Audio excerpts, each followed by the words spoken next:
This is the Week 6 College Fantasy Football Show. I'm your host, Joe DeSalvo, and this week we're going to look back on Week 5. We're going to get into this 4-in-1 Super Fantasy League. I didn't give you guys justice last week. Let's talk about stream and defense special teams. I don't know if there's an edge right now as we get into this part of the season, and we're going to talk about more injuries on the college fantasy football landscape. And just my philosophy when we're looking at guys that are out for a week or two, what should you do in future weeks given the ambiguity of availability of certain players when they miss time? But as we look back on week 5, let's look back at what happened in week 5. How did what we see apply moving forward to week 6 and beyond? Before we get into all of that, and before we start, just want to give out a shout out to Michael Slayton. Of course, Michael, you wanted to get that Texas Longhorn helmet up there. There it is, up on the shelf. There you go. Big game this weekend as Texas visits Florida in the swamp. And of course, we're going to start with Florida State because we know we have the Seminoles after their upset against Virginia this past week. They get the Hurricanes this week coming.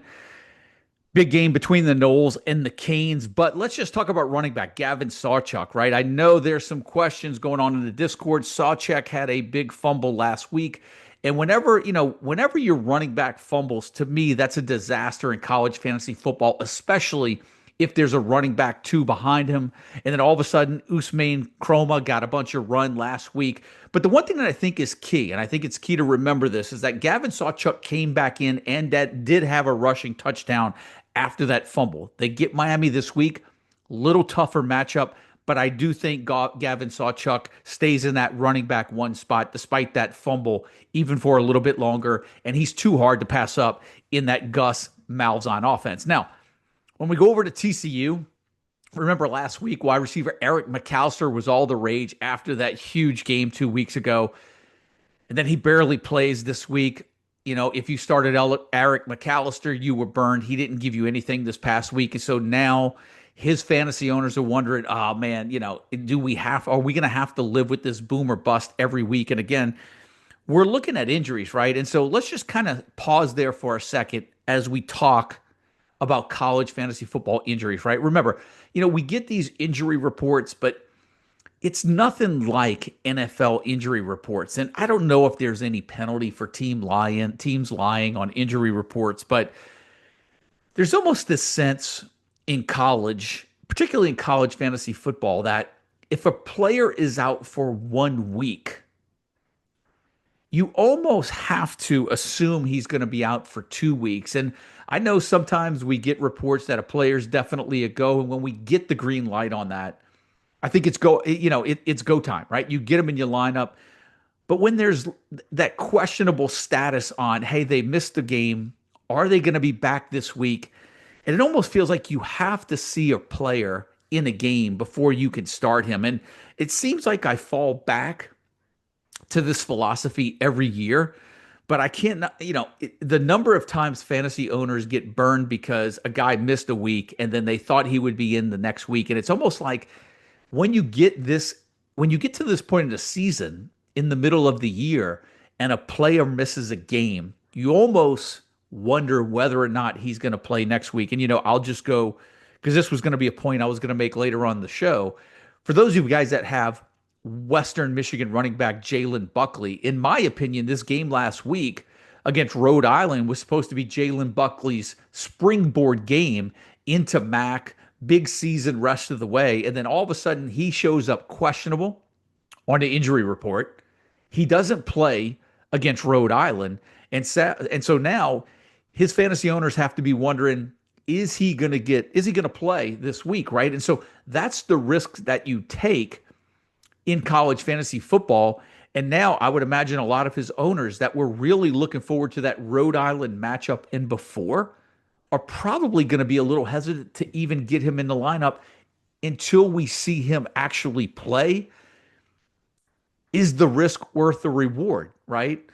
That's what we have to weigh. Is starting Buckley going to pay off for you, or do we just have to sit him on the bench, see what happens, make sure he plays, and then give him the green light after that? We can say that about a bunch of players week in and week out, but I think we've gotten to the point of the season where you kind of, at this point, you have to take the safer route. You have to take sometimes the safer floor players, especially if you're building a lineup, because at this point, now that we're 5, 6 weeks in, how many goose eggs can you afford to take in your weekly lineup, right? And so let's go ahead and get into Georgia Tech Haynes King, because here I was just 2 or 3 weeks ago talking about how that big win by Georgia Tech, looking at the schedule, did not know if there were many roadblocks on the schedule, and then Georgia Tech struggles against Wake Forest. And so now I've almost reversed my course, and it's like, are the Yellow Jackets really going to go undefeated up until they get Georgia? Yeah, they could if the team that shows up a couple of weeks ago shows up. But if the team that played against Wake Forest this past week is the team that we're going to see week in and week out, then realistically, there could be a loss on the Georgia Tech schedule for the next 4 or 5 weeks. The one thing that I feel good about, and remember, this is college fantasy football, and that is, regardless of what happens with Georgia Tech, they're going to need Haynes King. He is their offense. He shoulders the load. And if you have him, you've got to get him in there, right? Looking at USC, USC dropped that game against Illinois this past week. I think about what could have been for Jaden Mayava had that reverse pass touchdown to Makai Lemon actually held up, and there wouldn't have been that offensive lineman downfield. But, at the beginning of the season, I had mentioned how Mayava was really ranked high for me because of the first 4 weeks of that USC schedule. And now that I look at how all of the top quarterbacks have performed through the first 4 or 5 weeks, I actually feel pretty good about just holding Jaden Mayava compared to some of the other quarterbacks like Cade Klubnik, Garrett Nussmeier, Lenora Sellers. Jaden Mayava is actually a hold, and I think he may be okay as USC gets into the tougher part of their schedule. I think his numbers are going to be okay, and I do think he offers a safe floor. Now, when we look at Notre Dame, if we rewind back to 2024, I remember that after that loss to Northern Illinois, I remember saying, Notre Dame is just better when Riley Leonard holds that ball, tucks it under, and they just let him go, right? And I said, expect a heavy dose of Riley Leonard. Notre Dame needs to do everything they can to run the table. Well, now, fast forward now to 2025, as I watch Notre Dame, here's what I think about them. They have to run the table again. And when I look at the way that their offense is really set up, I think they don't have Riley Leonard this year. Remember, CJ Carr is the quarterback, but they've got Jeremiah Love, Jadarian Price in the backfield. In my opinion, when it comes to college fantasy football, that's probably the best 1-2 punch in the country. Both of those guys are startable every week. Jeremiah Love going to be one of the top running backs on the board this week, at least in my top 25. I expect to see a heavy dose of Jeremiah Love, Jadarian Price every week in that Notre Dame backfield. And speaking about backfield surprises, how about running back Antoine Raymond for Rutgers? 2 touchdowns now for 4 consecutive weeks. Going into the season, they had the transfer coming in. I think it was Campbell coming in from Florida Atlantic. It was debate on whether or not he would be running back 1, Antoine Raymond. Well, there really has been a debate. Raymond has come in. He has scored a touchdown in every game this year, and he has scored 2 touchdowns in 4 straight games for Rutgers. So you've got to feel good moving forward. Now, as we go into the ACC, we talk about Syracuse. Remember that win over Clemson. Then they just laid an egg this past week, right? I think they scored like 3 points. I'm not even sure they even scored a touchdown as I think back on that game. And now you wonder, Steve Angeli was the quarterback. And now when Angeli was struggling a little bit throughout the early part of the season, it was like, why haven't we seen Ricky Collins? And I'm just wondering now if that's why we haven't seen Ricky Collins, because maybe he just isn't the answer at quarterback for Syracuse. We'll see how they move. We'll see how they do moving forward. But based on that performance this past week, you have to be a little concerned if you have any Syracuse receivers with the way that Ricky Collins performed. Now, talking about concerns, let's go over to Louisville. And yes, there are concerns that Isaac Brown and Duke Watson really are not 100% healthy. Remember, we got a hint of that the week before when the two barely played. As we move forward, it seems like there may be some issues. Not a big week this past week against Pitt. Isaac Brown was still used out of the backfield. I think he still caught 3, 4 passes this past week. His rushing yards weren't there. I think we've got to be careful on ranking him too high. How healthy is he? We should get a heavy dose of Duke Watson as well. I think you're going to see more of a 50-50 split until we see whether or not Isaac Brown is fully healthy. Now, as we get into the healthy discussion, we have to talk about Pitt running back Desmond Reed, who so far right now through the season has not been that much of a fantasy factor. Big game last week between Pitt and Louisville. Could have been the Isaac Brown, Desmond Reed showdown. Instead, Desmond Reed does not play. And so, again, now we've got to think about, are we going to play him if we get wind that he's going to be available for the next game? Or do we be cautious with that? Or are we going to be cautious and sit him until we see him play? Again, it's a case-by-case basis. How bad do you need Desmond Reed? What is the depth of your roster? Some fantasy owners are going to have to take that chance. Some fantasy owners may play it safe, hit the pause button and say, I have depth. I'm going to utilize that. I'm going to take a week to see what's going on. Now, earlier in the year, I talked about Cincinnati. I was a big fan of Cincinnati last year, have not been a big fan of Cincinnati this year. And for me, Cincinnati is a team that I've pivoted towards the last couple of weeks as opposed away from. Cyrus Allen has been Brendan Sorsby's go-to target. And now Cincinnati, to me, looks like they're a legitimate threat. And I think they carry some fantasy value with Sorsby at quarterback, Allen at wide receiver. Tui Walker had a decent week last week as well with a couple of touchdowns. Let's see how that Cincinnati offense progresses. It seems like they're finding more confidence in the passing game. Let's see how that translates moving forward. Now, talk about confidence. Kansas State got some confidence back in the running game when they got Dylan Edwards back this past week. Went for over 100 yards, seems healthy now. That adds a different dimension to the Kansas State offense. Now, his fantasy owners are wondering, will we get consistency? And so I think that's the big issue as we move into the next couple of games with Kansas State, knowing the year that the bad start that they've gotten off to. Will we see Dylan Edwards consistently produce for that Kansas State offense that has struggled this year? But as of right now, given the struggles for a lot of the top draft picks this year, you've got to roll the dice. You've got to get them in, particularly after a performance like that. I think you go ahead and get Dylan Edwards in there. Now, where we press the pause button a little bit is we go over to North Texas. We look at Drew Mestemaker. Drew Mestemaker, really good at the beginning of the year. And then all of a sudden now, North Texas is undefeated.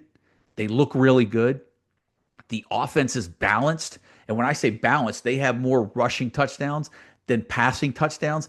And I'm just not really sure. Like when you look at quarterback Drew Mestemaker now, depending on your format, he's not really a must start in particularly, single quarterback leagues. But as you get into 2 quarterback leagues, he feels somewhat of a safer option. Now, here's the thing. There are a lot of bye weeks on the schedule. So you're going to find yourself most likely leaning on Mestemaker depending on your depth. But I can even see in some 2 quarterback leagues where Drew Mestemaker is actually kept on the bench.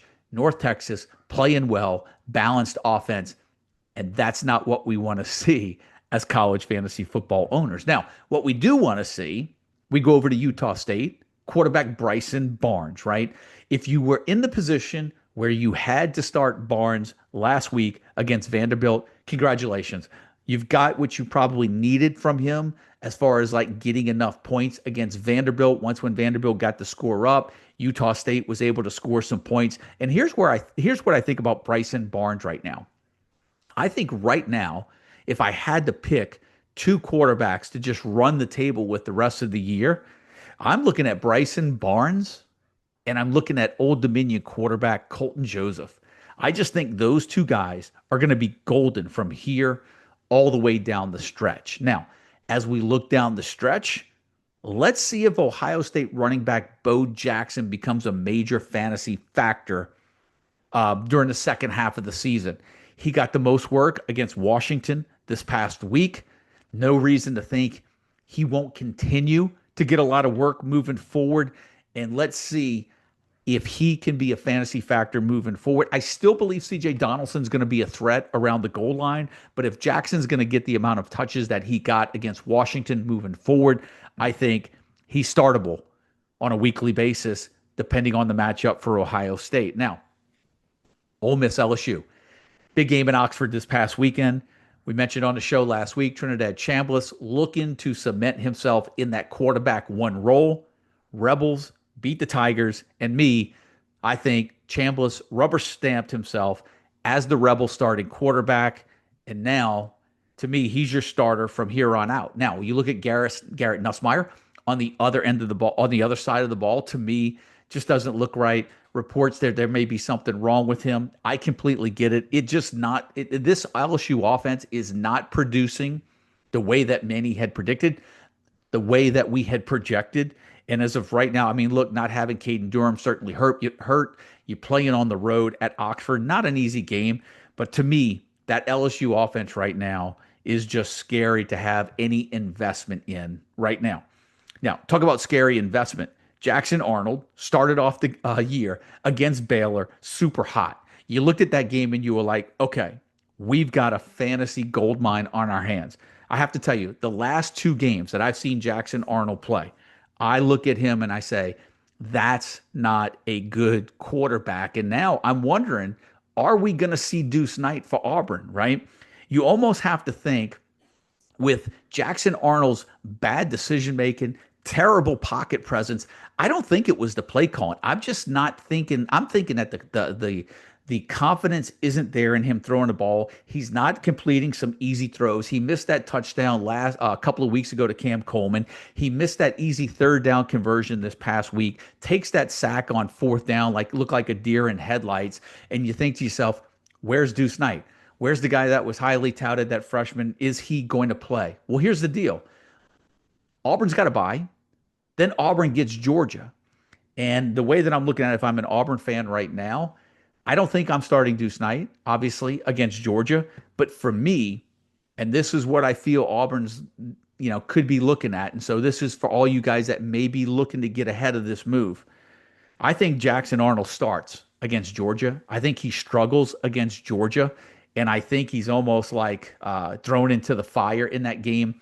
And I believe that's the game that may cause Auburn to transition over to Deuce Knight. We'll see how it plays out. Jackson Arnold completely surprised. But to me, I think Jackson Arnold, after the Georgia game, if he looks anything close like he has the last two games, is done as being a quarterback at Auburn. And if that's the case, could possibly be done at being a quarterback at the power conference level. Now, Memphis, that running back situation needs to be discussed because Sutton Smith, 2 100-yard games, back-to-back 100-yard games. Memphis upsets Arkansas, and all of a sudden, Greg DesRochers runs for 200 yards this past week. Looks like now he's the running back one again.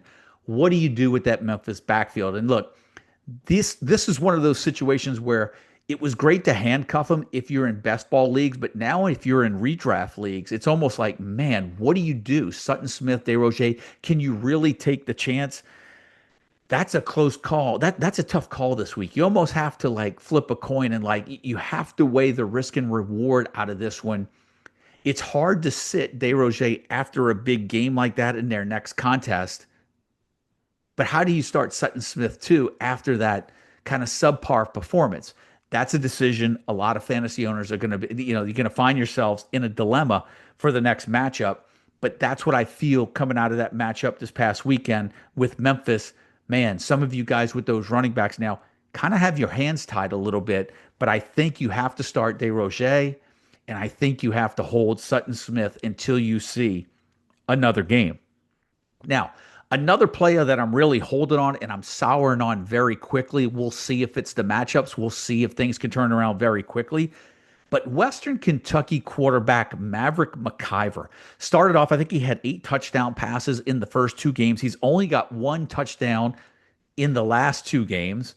And I feel like that Western Kentucky offense has cooled. The running backs are scoring some touchdowns. That's devalued the passing game, devalued the wide receivers. I still think Matthew Henry is a hold and a good fantasy play. Let's see if Western Kentucky can get that offense back on track moving forward. But they're making me nervous right now. And Maverick McIver has not been the quarterback or put up the numbers the last couple of weeks that his fantasy owners would have liked. Now, we talked about Memphis.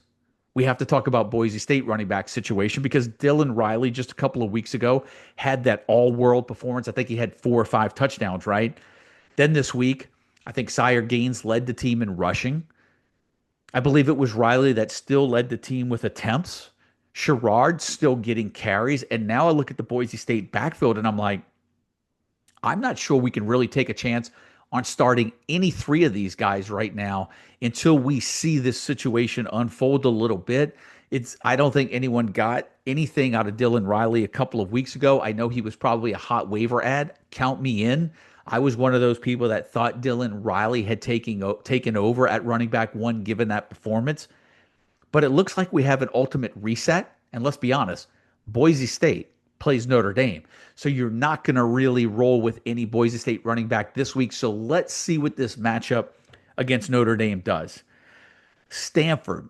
I was not a big fan of Micah Ford. I understood the matchup against San Jose State this past week. So for those of you that held on to him to start him, no argument from me. You didn't get really what you wanted from him. But I just look at that Stanford offense. I'm not a fan. I don't think it's going to be really good moving forward. I'm not a fan of Micah Ford moving forward. And for me, I think if you haven't moved off of him, now's the time that I think you've got to move on. And then look, we had the two matchups. We had the Alabama-Georgia game. You know, when you look at Alabama, just had a few notes from there. I think for me, the thing that sticks out to me, Ty Simpson is a much better quarterback than people gave him credit for coming out of that matchup against Florida State. To me, he's been very good. Jeremy Bernard has been the best playmaker, in my opinion, on that offense. They get Jam Miller back. But the thing that really sticks out to me in my mind is just how good Ryan Williams could be if he holds onto the ball and really just like the fact that he's dropped like 2 or 3 touchdowns this year, like on balls that were right in his hands. Really disappointing if you're a fantasy owner of Ryan Williams. What could have been up until this point? So I still hold out hope that I think he's going to be okay moving forward, but I really like the way they move Jeremy Bernard around in that offense. And then when you look at Georgia, the Nate Frazier fumble to me was the nail in the coffin for Nate Frazier. I think it's Chauncey Bowen's job. I think he's the running back one.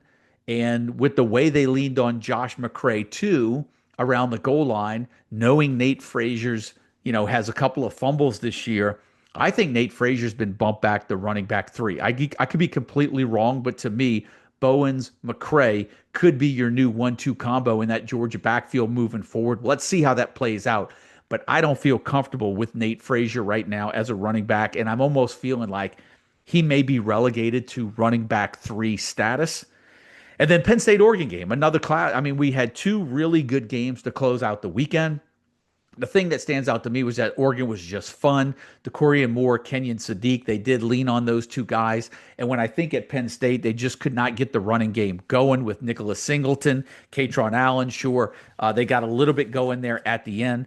But the thing that really just stands out to me is that Drew Ellar, to me, he's just made no improvements in 2 years that I've seen him. I know he's got like super high grade to be an NFL quarterback.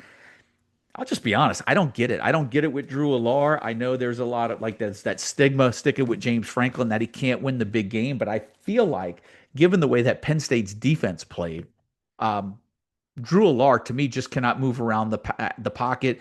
He's not a playmaker at quarterback. And I think Penn State could have done a heck of a lot more if they just had a difference maker at the quarterback position. I'm just not sure Drew Ellar's it. I just feel like that Penn State are kind of like those bullies that they're going to run over their defense. They're going to run over teams because of the style that they play on offense. But when they match up with a team that can match their strength, they're going to run into a little bit of issues. Now, I talked about at the top of the show about streaming defenses. And here we're getting to the point of the season where those non-conference or FBS, FCS matchups, they're not on the schedule much anymore. We're getting to the point in the season where the guys that have the solid rosters are the guys that have the edge on a week to week basis because those streaming edges that guys find weeks 1 through 4, they're disappearing as we're getting into conference play. So the defensive matchups are a lot, the mismatches are a lot tougher to find. They're a lot tougher to take advantage of. And now the edge swings back to the guys that have the solid position player rosters. Now, with that being said, before I close out the show, I really want to get into the 4-in-1 Super Fantasy League and give some shouts out.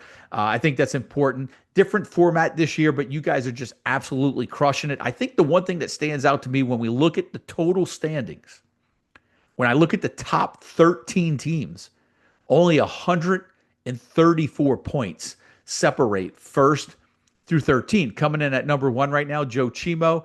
He's up by about 56 points. Then you've got Joe Haddix in position 2, Gulf Coasters in 3, Chew Bacon at 4, and CP McCon at 5. Now, what's interesting is that the Eliminator started this past week, and the head-to-head league started this past week, and the two halves tournament had the semifinal matchups. And how hard is this league to win? Here's an example of what can happen in this format. And in the two halves tournament, we had, I think it was Haynes T76. I have the bracket here pulled up with me. Haynes T76 played Joe Chimo in the semifinals to go to the final of the first half tournament.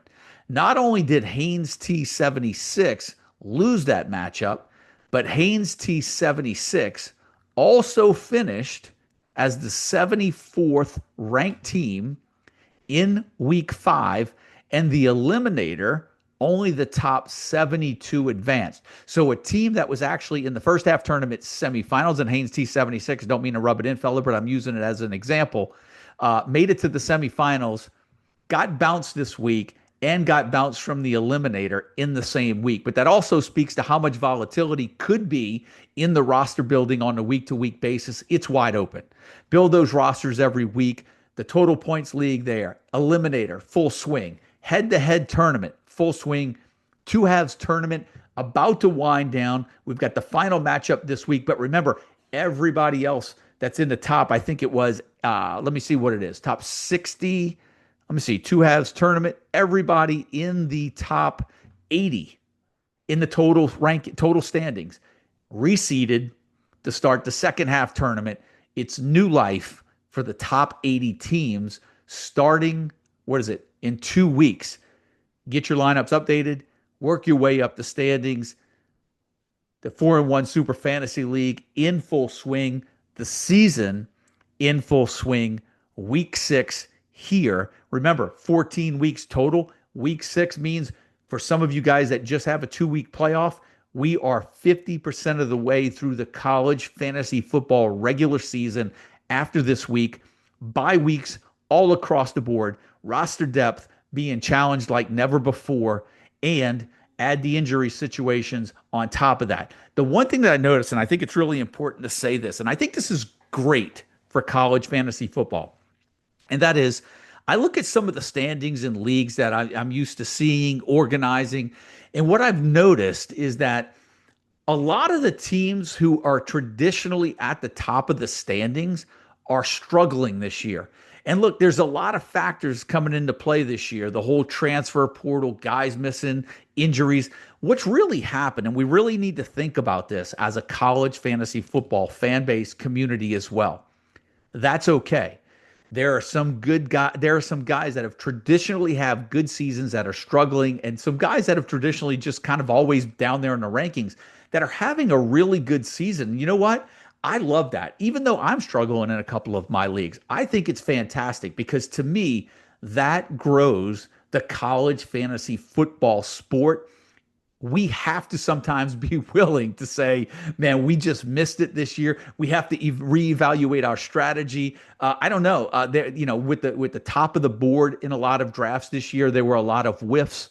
That actually is good for the sport. It's actually great for college fantasy football. It's actually really good that some guys that have never found their ways at the top of the standings have found their way at the top, and some of those guys that have been at the top are now at the bottom struggling. To me, that's what keeps people tuned in and wanting to play more. And I'm really happy for a lot of you guys that traditionally haven't tasted a lot of success, but are smelling it right now. For you guys that are struggling, you just got to get in there. You got to grind. You got to be resilient. You got to rebuild them rosters, put them back together, use the waiver wire. We still have a long way to go. Like I said, week 6 is here. Enjoy the games this weekend. Good luck to everyone. I'll see you guys next week.